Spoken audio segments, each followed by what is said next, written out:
The secret of Joy அப்படின்னு போட்டிருக்கு. Read Philippians verse 3-5. I thank my God every time I remember you. In all my prayers for all of you, I always pray with joy because of your partnership in the gospel from the first day until now.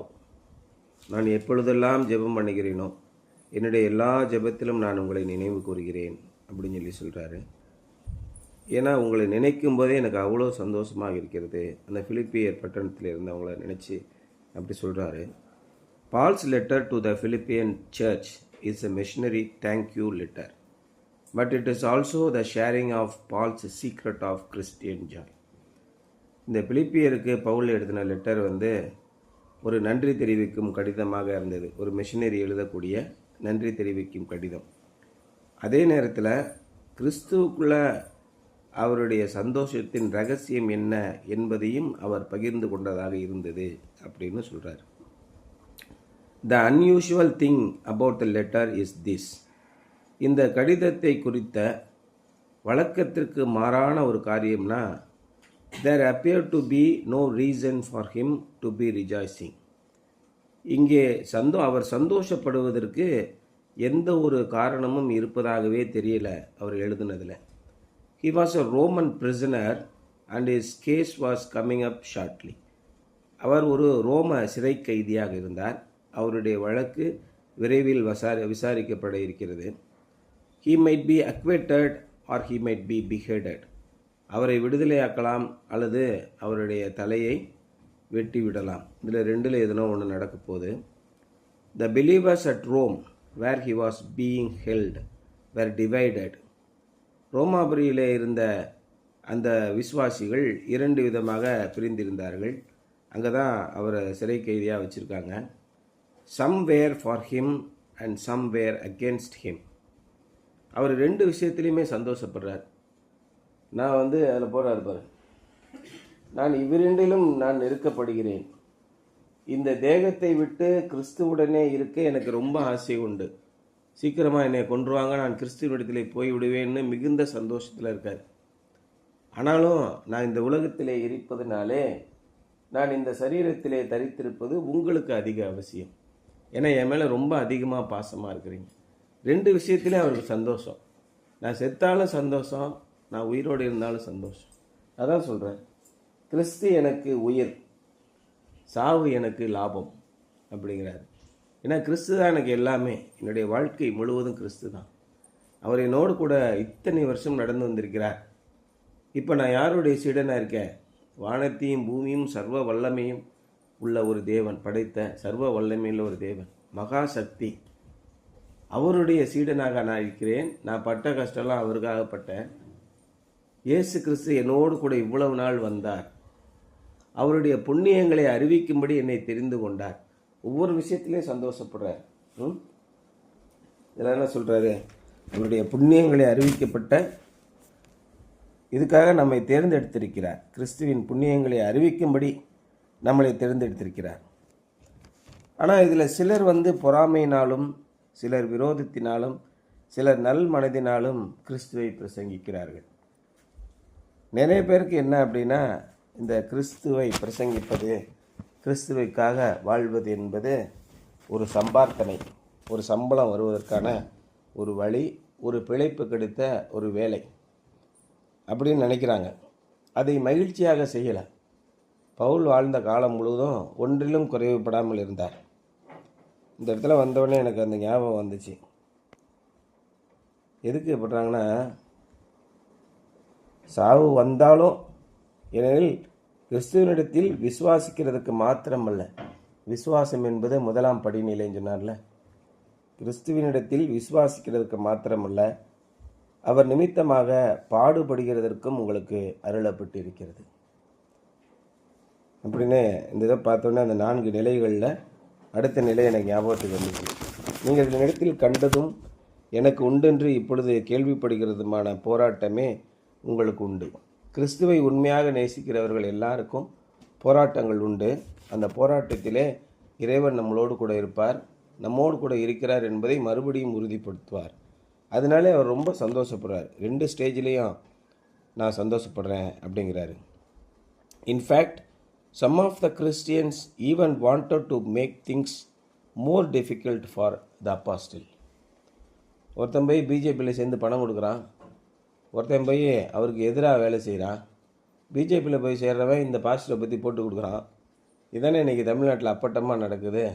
அதே மாதிரி தான் அந்த காலத்திலேயே நடந்தது அப்போஸ்தலனாகிய பவுலுக்கும். Yet, in spite of his danger and discomfort, Paul overwhelmed with joy. எப்படி இருந்தாலும் நான் சந்தோஷப்பட்டுக்கிட்டே இருக்கேன் அப்படிங்கிறேன். அவருடைய எழுத்தெல்லாம் நீங்கள் பார்த்தீங்கன்னா எப்பொழுதும் மன ரம்மியமாக இருக்க கற்றுக்கொண்டேங்கிறார். எப்பயும் சந்தோஷத்தினால் நிரம்பி இருக்க கற்றுக்கொண்டேன். இன்றைக்கி நிறைய பேருக்கு வாழ்க்கையில் போராட்டம், பதவி போயிடுமோ, சம்பளம் போயிடுமோ, இதில் போனால் நிறையா சம்பாதிக்கலாம், அங்கே போனால் நிறையா சம்பாதிக்கலாம், இதே குறிக்கோளாக இருக்கிறாங்க. ஒரு பிஸ்னஸ் நடக்குது அப்படின்னா அதோட முற்றும் முழுமையான நோக்கம் பணம் சம்பாதிப்பதாக இருந்துச்சுன்னா அது நல்ல பிஸ்னஸே இல்லை. அப்புறம் பிஸ்னஸ் எதுக்கு பண்ணுறீங்க, பணம் சம்பாதிக்க பண்ணுறலையா அப்படின்னு எல்லாம் கேட்குறாங்க. உள்ளபடியே வியாபாரம் பண்ணுறது பணம் சம்பாதிக்கிறதுக்கு இல்லை. பணம் சம்பாதிக்க வேணும் அப்படின்னு சொல்லி யாரெல்லாம் விளம்பரம் பண்ணிட்டு யாரெல்லாம் முயற்சி பண்ணி பிஸ்னஸ் பண்ணாங்களோ அவங்களாம் தோற்று போயிட்டாங்க. பிஸ்னஸ் இஸ் எ லெகசி அப்படின்னு சொல்லுவாங்க.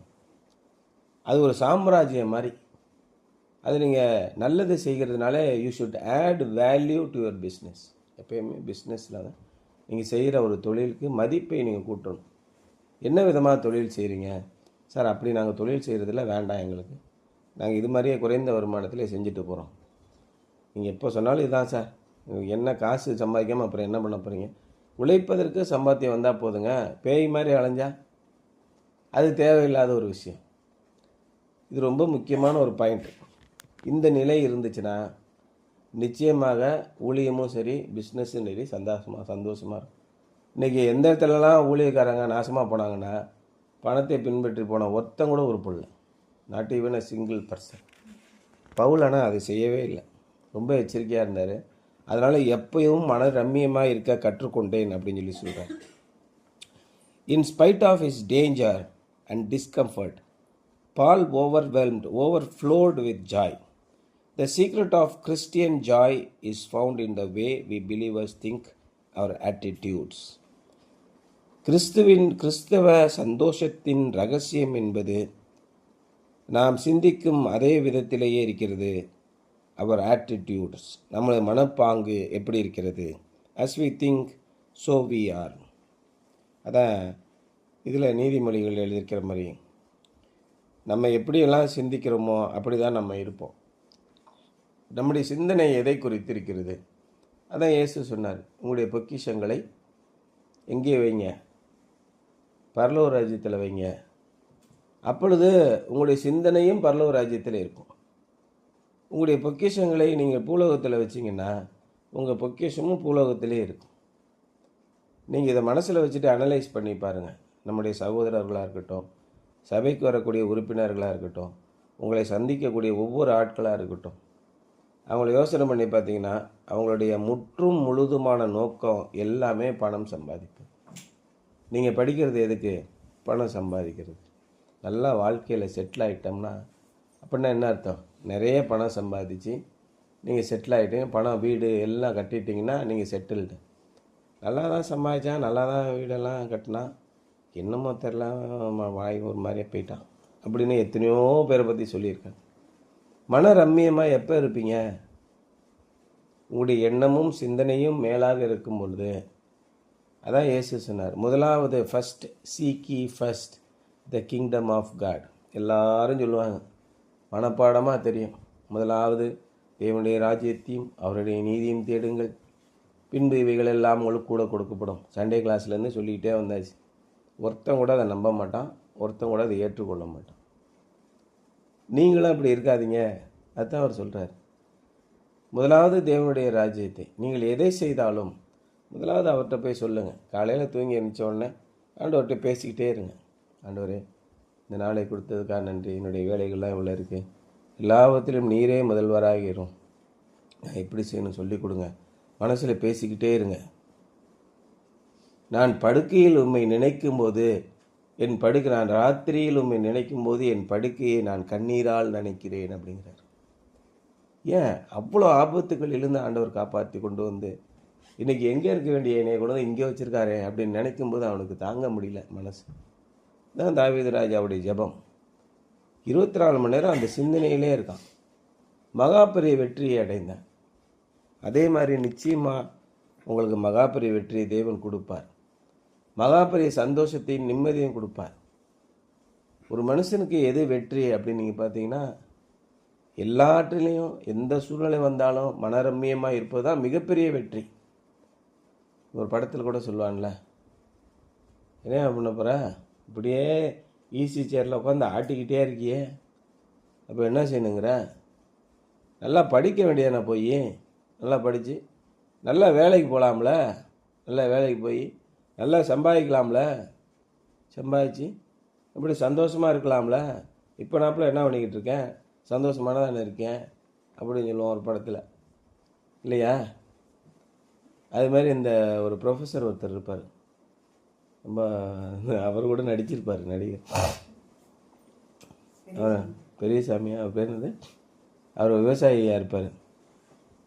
அவரும் இதுதான் சொல்லுவார், என்னங்க நீங்கள் இப்படி படிச்சுட்டு இங்கே வந்து விவசாய வேலை பார்த்துட்ருக்கீங்க, அப்போ நல்லா ஆரோக்கியமாக நீங்கள் எங்கெல்லாம் இருக்கலாம், இப்போ நான் இப்போ என்ன பிடிங்கிட்டா இருக்கேன், நல்லா தானே இருக்கேன் அப்படிம்பார் ஒரு படத்தில். ஆமாம், அதே மாதிரி வாழ்க்கையில் எது வெற்றி அப்படிங்கிறது நிறைய பேருக்கு தெரியாமல் போயிட்டு. நிறைய பணம் இருக்கலாம்.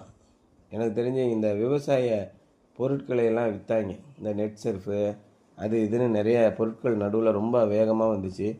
விவசாயிகளை சுரண்டி தின்னாங்க. இந்த நெல்லுக்கு இந்த மருந்து அடிச்சிங்கன்னா அவ்வளோ விளையும் சொல்லி விவசாயிகளை சுரண்டி தின்னாங்க. இயற்கை விவசாயம், அதனால் இயற்கை உரப்பொருட்கள்னு நிறையா விற்று நீங்கள் 2 வாங்கினா உங்களுக்கு இவ்வளோ மல்டி லெவல் மார்க்கெட்டிங் மாதிரி கொண்டு வந்து ஏகப்பட்டது விற்றாங்க. வேகமாக வளர்ந்தாங்க. கடைசியில் தற்கொலை பண்ணி செத்துட்டான் ஒருத்தன், இன்னொருத்தன் அவனை இவன் கொலை பண்ணான், இவன் போய் ஜெயிலில் கிடக்கான். பணம் மட்டும்தான் உங்களுக்கு வேணும்னு நீங்கள் பிஸ்னஸ் பண்ணிங்கன்னா உங்களுக்கு மன நிம்மதி போயிடும். இவரை அடுத்த வாரம் கழுத்தை வெட்டி கொல்ல போகிறாங்க பவுலை.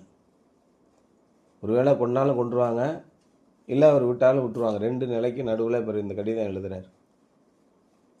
நான் சாவு எனக்கு ஆதாயம் அப்படிங்கிற, கிறிஸ்து எனக்கு உயிர், நான் போய் அவரோட இருந்தேன்னா ரொம்ப சந்தோஷப்படுவேன், ஆனாலும் உங்களோட இருந்தாலும் எனக்கு சந்தோஷப்படுவேன், ஏன்னா எனக்கு நான் உயிரோடு இருப்பது உங்களுக்கு முக்கியம் அப்படின்னு சொல்லி சொல்கிறாரு. Yet, in spite of his danger and discomfort, Paul overflowed with joy. The secret of Christian joy is found in the way we believers think, our attitudes. As we think, so we are. நாம் எப்படி சிந்திக்கிறோமோ அப்படி தான் நம்முடைய வாழ்க்கை அமையும். அதை எப்படி சொல்கிறாங்க, மனம் போல் மார்க்கம் அப்படி சொல்லுவாங்க. தமிழில் ஒரு பழமொழி இருக்குது, நீங்கள் என்ன விதமாக சிந்திக்கிறீர்களோ அப்படி தான் உங்களுடைய வாழ்க்கை. ஒன்றுமே திருத்த முடியாத ஒன்றுக்காக நீங்கள் ஏன் கவலைப்படணும், கோணாளனதை நேராக்க முடியாது அப்படின்னு சொல்லி பைபிளில் போட்டிருக்கு. உங்களுடைய வாழ்க்கை கோணலாக அமைச்சுன்னா உங்களால் அதை நேராக்க முடியாது. கிறிஸ்துவினாலே எல்லாவற்றையும் செய்ய எனக்கு வல்லமை உண்டுங்கிறார். நம்முடைய வாழ்க்கையில் ஒன்றை கூட நம்மளால் மாற்ற முடியாது. மிகச்சிறிய சொற்ப அற்ப காரியம் முதற்கான நம்மளால் மாற்ற முடியாது. ஆனால் நம்முடைய சிந்தனையினாலே எல்லாவற்றையும் செய்ய முடியும். உங்களுடைய சிந்தனை எங்கே இருக்கிறது, அதுதான் ரொம்ப முக்கியம். நல்லதை செய்ய வேண்டும் என்று நினைக்கிறவர்கள் அத்தனை பேரும் இறைவனுடைய வழியிலே இருக்கிறார். இறைவன் என்ன செய்ய வேண்டும் என்று நினைக்கிறாரோ அதை அமல்படுத்துகிறவர்கள், அவர்கள் கிறிஸ்தவர்களாக இருந்தாலும் சரி, கிறிஸ்தவர்களாக இல்லாதவர்களானாலும் சரி, இல்லை இறைவனையே மறுக்கிறவர்களானாலும் சரி, தகாத விதமாக இறைவனை போதிப்பதை நாம் ஏன் ஏற்க வேண்டும்? புல்பீட்டில் போய் ஏறி நின்றுக்கிட்டு ஒரு வாய்க்கு வந்ததெல்லாம் புளி வாட்ஸ்அப் கதையெல்லாம் சொல்லிக்கிட்டு இருந்தால் இதெல்லாம் கேட்க வேணும்னு அவசியம் இருக்கா? அதை கேட்குறதுக்கு பதிலாக கடவுளே கிடையாதுன்னு சொல்கிறவன் உத்தமன் இல்லையா? கடவுள் உண்டு என்று சொல்லி பொய்யும் பிராடும் பித்தலாட்டம் பண்ணுறவனை எப்படி நம்புறது? அவனோட இவன் வாசியில் செத்த சிங்கத்தை விட உயிருள்ள நாய் வாசின்னு போட்டு நீதிமொழிகளில். நான் கிறிஸ்தவன் பீத்திக்கிட்டு செத்து போன சிங்கமாக இருக்கிறத விட உயிரோடு இருக்கிற நாய் நல்லதில்லை அப்படின்னு எழுதியிருக்கு.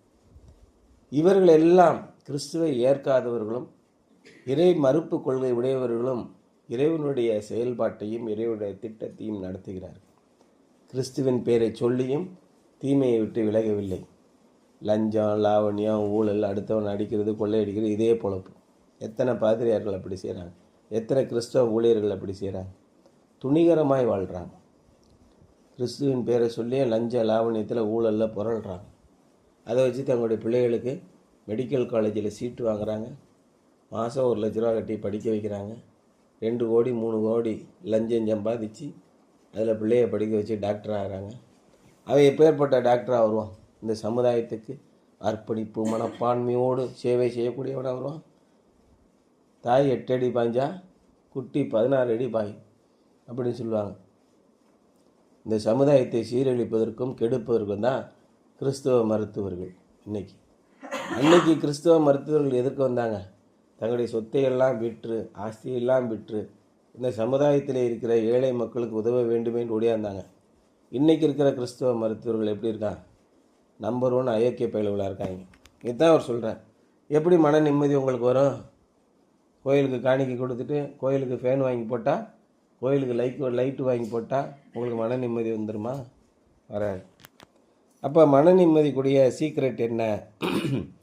பிலிப்பியன்ஸ் தென் அந்த காலத்தில் is a Christians philosophical book based solidity on biblical doctrine. It is a book that explains the mind we must have if we are going to experience Christian joy in a world filled with trouble. இந்த பிலிப்பியர் என்ற இந்த புஸ்தகம் கிறிஸ்துவ psychology, மனோ தத்துவவியல் புஸ்தகம் போல இது. based solidly on the biblical doctrine. இந்த வேதாகம போதனையின் அடிப்படையிலே திடமாக அமைந்த ஒரு புஸ்தகம். It is a book that explains the mind we must have if we are going to experience Christian joy in a world filled with trouble. பயங்கரமான குழப்பங்களும் போராட்டங்களும் நிறைந்த இந்த உலகத்திலே கிறிஸ்துவ சந்தோஷத்தை நீங்கள் அனுபவிக்க வேண்டும் என்றால் we must have a mind. என்ன டைப் ஆஃப் மனநிலையிலே நாம் இருக்க வேண்டும் என்பதை தெளிவாக விளக்கி சொல்லுகிற புஸ்தகம் தான் இந்த பிலிப்பியருக்கு எழுதின புஸ்தகம். எந்த சூழலிலும் நான் மனரம்மியமாக இருக்க கற்றுக்கொண்டேன் அப்படின்னு சொல்கிறார். அதோடு சொல்கிறார், ஒன்றிலும் வெட்கப்படாமல் எப்பொழுதும் போல இப்பொழுதும் மிகுந்த தைரியத்தோடும் ஜீவனாலாகிலும் சாவினாலாகிலும் கிறிஸ்து என் சரீரத்திலே மகிமைப்படுவார் என்று எனக்கு உண்டாயிருக்கிற வாஞ்சைக்கும் நம்பிக்கைக்கும் தக்கதாய் எப்படி அமையும். நான் செத்தாலும் என் கூட கிறிஸ்து இருக்கார், நான் உயிரோடு இருந்தாலும் என் கூட கிறிஸ்து இருக்கார், எனக்கு அது போதும் அப்படிங்கிறார். அவருக்காக நான் எதை வேண்டுமானால் செய்வேன். இதனால் என்ன? வஞ்சகத்தினாலாவது உண்மையினாலாவது எப்படியாவது கிறிஸ்து அறிவிக்கப்படுகிறார், அதனால் நான் சந்தோஷப்படுகிறேன், இன்னமும் சந்தோஷப்படுவேன். இந்த போலி பாதிரியார்களை நம்ம நினச்சி என்ன பண்ண முடியும்? புல்பிட்டுக்குள்ளே ஏறி ஆல்ட்ருக்குள்ளே போய் பூந்துட்டா நீ பெரிய போதகாரா அவன் நினச்சிக்கிறான். ஆனால் வெளியில் என்ன வேலை பண்ணுறான்? இந்த சபையிலேருந்து மக்களை பிரித்து கொண்டு போய் தனியாக சபை நடத்திக்கிட்டு இருக்கான். இந்த சபையிலேருந்து கலெக்ஷன் ஏஜென்ட் வேலை. இந்த சபையில் ஒரு 50 பேர்கிட்ட மாதம் 500 ரூபா வாங்க வேண்டியது. அங்கே போய் தனியாக ஊழியம் நடத்துகிறேன்னு சொல்ல வேண்டியது. நான் இத்தனை ஆத்துமாக்களை ஆதாயம் பண்ணி விட்டேன்னு வேனில் ஏற்றி கொண்டு வந்து படம் காட்ட வேண்டியது, ஃபோட்டோ பிடிச்சி அனுப்ப வேண்டியது, அதுக்கு காசு வாங்க வேண்டியது. இது மாதிரிலாம் போதகர்கள் இருக்காங்க. இவங்களை பார்த்து நம்ம என்ன பண்ணணும்? என்னமோ பண்ணிட்டுப்போ கணக்கு கொடு போய் எனக்கு என்ன நீ சொல்கிற நான் நம்ப மாட்டேன் அப்படின்னா எப்படியோ கிறிஸ்துவை பற்றி சொல்லிக்கிட்டு இருக்கல, போயிட்டு வா, இந்த மனநிலைக்கு நீங்கள் வாங்க அப்படிங்கிறார். இதான் அற்புதமான ஒரு இது. ஆனால் இவங்களையெல்லாம் பார்த்து நீங்கள் எச்சரிக்கையாக இருங்க. இப்படி ஒரு வாழ்க்கையை நீங்கள் வாழாதீர்கள், அப்பொழுது உங்களுக்கு சந்தோஷமும் மனரம்யமும் இருக்கும் அப்படின்னு சொல்லி. இதான் the secret of Christian joy அப்படிங்கிற தலைப்பில் இன்றைக்கி எழுதியிருக்கார். சரியா?